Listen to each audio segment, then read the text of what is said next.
Being born with the expectation of being the next leader of the Hyuga clan placed a lot of weight on the shoulders of Hinata Hyuga. Depending on who you ask, she either buckled under these expectations or she rose above them and found her own way as a ninja. Despite never being made into a jonin by the events of Naruto the Last like Sakura and Shikamaru, Hinata still turned out to be quite the powerhouse in the eyes of a lot of Naruto fans. While she did retire after giving birth to Boruto, in the Boruto era, there have been a lot of signs that despite being a housewife, Hinata has actually grown more powerful. That's right, more powerful in the 15 years between Neji dying and the start of Naruto Boruto the movie. In today's True Power series, the Hyuga Clan edition, I'm going to take a look at the true power of Hinata Hyuga. So starting things off, Hinata after the war did continue to progress as a fighter. As a Chunin after the war, as written in Naruto Data Book 4, she gained a mastery over fire release and lightning release chakra. And before Neji died, we saw in a few brief moments that she did have enough strength in the war to where she was able to protect Neji in battle, and before getting the QB chakra amp, she was able to push back against some of the more powerful enemies that she was fighting against. Hinata's power increased so much so during the 15 years between Neji's death and the start of Boruto the movie that when Momoshiki captured Naruto, she managed to not get herself killed in the fight that happened off screen, which is a really nice nod given the fact that Momoshiki was already worked up at this point in his attempt to capture Naruto. We saw what Momoshiki could do in a very casual manner when he fought against Killer Bee, so surviving this attack is a small win for Hinata, even though she managed to get herself turned into Yamcha off screen during this portion of the fight. Now, during the events of Naruto Parent and Child Day, in a scene where the Boruto anime very sadly did not adapt, Hinata managed to demolish her sister Hanabi in a sparring match once Hinata got serious, which if we go by the Naruto manga and the anime is an absolute win. The Naruto anime added small scenes where Hinata pulled punches against her sister, whereas in the manga this was not the case. In Naruto the Last, when you read the novelization, Hinata gained a massive power via Hamura, the brother of the Sage of Six Paths. Because she was part of the main branch, her power was increased in the novel by inheriting a large portion of Hamura's chakra. Unlike when Hagoromo gave Naruto his power up, Hinata didn't get a major physical change, but the color of her chakra does change from blue to purple when she taps into this power, and it placed her chakra levels and chakra control at an insanely high level. And I want to restate, this is an insane power up. I'm going to explain to you guys why. To better understand this, we have to look at how she effortlessly healed Naruto, replenishing his chakra with no signs of fatigue. To put this into perspective, Sakura, despite years of training and having a high chakra pool herself to draw upon, needed 3 whole days to restore Naruto's massive chakra, and she needed several hours of rest afterwards in order to recover. All of this was made possible due to the insane power boost that she got from gaining Hamura's chakra. It's because of that power boost that Hinata was able to instantly replenish Naruto's chakra and show no signs of fatigue. Her Byakugan gives her nearly 360 degrees worth of vision, with her only weakness being right above her vertebrae. After gaining Hamura's chakra boost, she's shown being able to see 20 kilometers in any direction using her Byakugan. To put this into further perspective for you, Neji was considered to be the strongest member of the Hyuga clan, with only Hinata's father arguably having a leg up on him, but even then that could be debatable. Neji before his death could only see 800 meters in distance.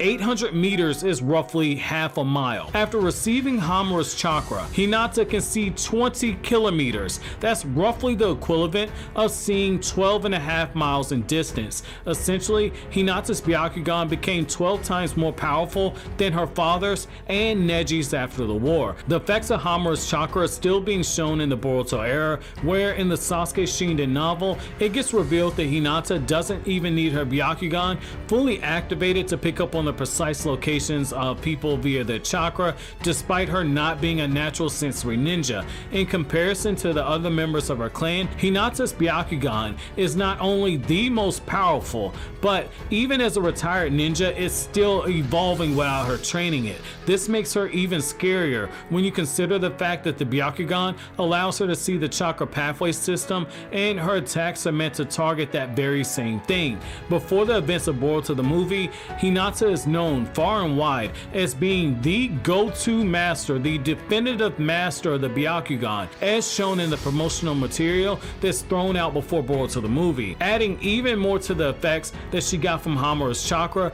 Hinata, with only a single strike to one chakra point, can knock out her enemy, and if Hinata has serious killing intent, it's implied in a Sasuke Shinden novel that she can kill a target if she draws on the full power of Hamura's chakra. While she might have been a severe serial thumb twiddler for most of the series, Hinata is a character who has grown powerful enough to be the wife of Naruto Uzumaki. Now obviously, power isn't the only requirement for being the wife of Naruto, I'm not saying that, but Hinata having this boost in power is enough that symbolically it makes her a better fit for Naruto, who has chakra from Hagoromo, and now his wife has chakra from his brother Hamura, which very well could have been something that led to Boruto awakening the Jogan, since both of his parents now have chakra from the two sons of Kaguya. Hinata has mastery of the 8 trigram 64 palms, the secret taijutsu that's only meant for the current clan leader and their heir. However, obviously Neji Hyuga learned this jutsu on his own after seeing it being used less than a handful of times.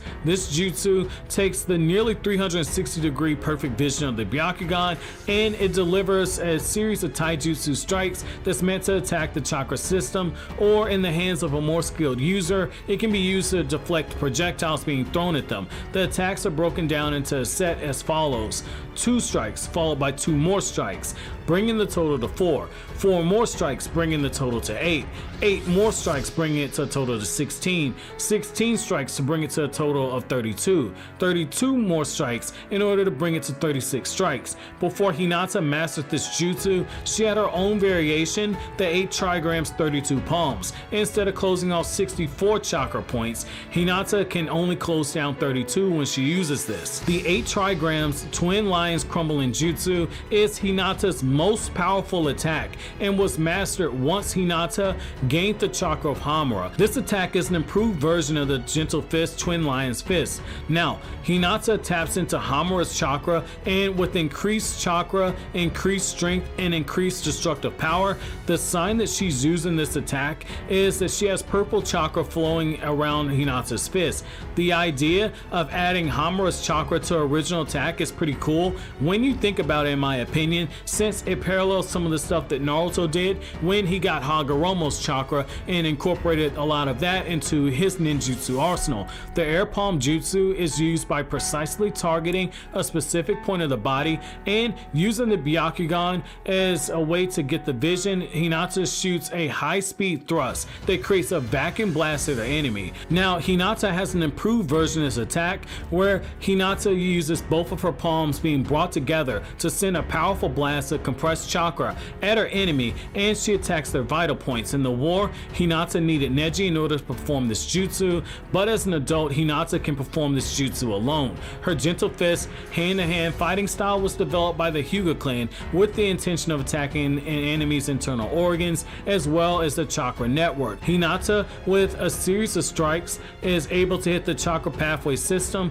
and the chakra that she gives off also attacks the organs of the body, allowing her to wear down her enemy with attacks that they can defend against. Now, the Twin Lion's Fist was created after Naruto went to train with Jiraiya. Hinata compresses chakra around her fist, and she creates 2 lion heads around her fist, and it contains some pretty impressive chakra destructive power. When Hinata hits her target with the attack, she drains the chakra network of the person that she hits, and the level of chakra control that's required to learn this jutsu is absolutely insane, because even the slightest mistake can lead to failure using this attack. Even crazier is that Hinata can combine this with her 32 and 64 palm jutsu. Also, Hinata's palm heel strike is a quick thrust to the body that sends chakra directly into the body part that's targeted, and depending on the volume of chakra that's used for the attack, it can cause major internal damage. Her protective 8 trigram 64 palms is both a defensive and offensive jutsu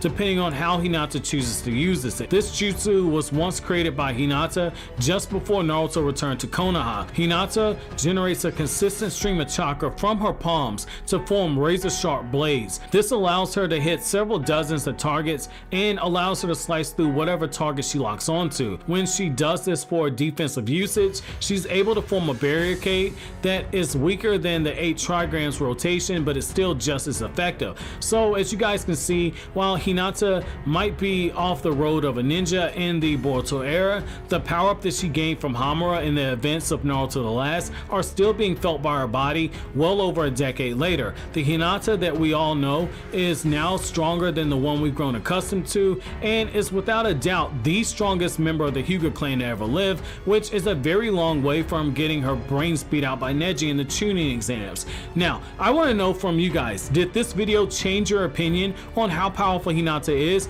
or do you still see her as the serial shadow lurker who followed Naruto throughout the series? Let me know down in the comment section below, but as always guys, if you like anything I had to say, don't forget to comment, rate, subscribe, and share. Thank you so much for watching. Have an awesome day guys.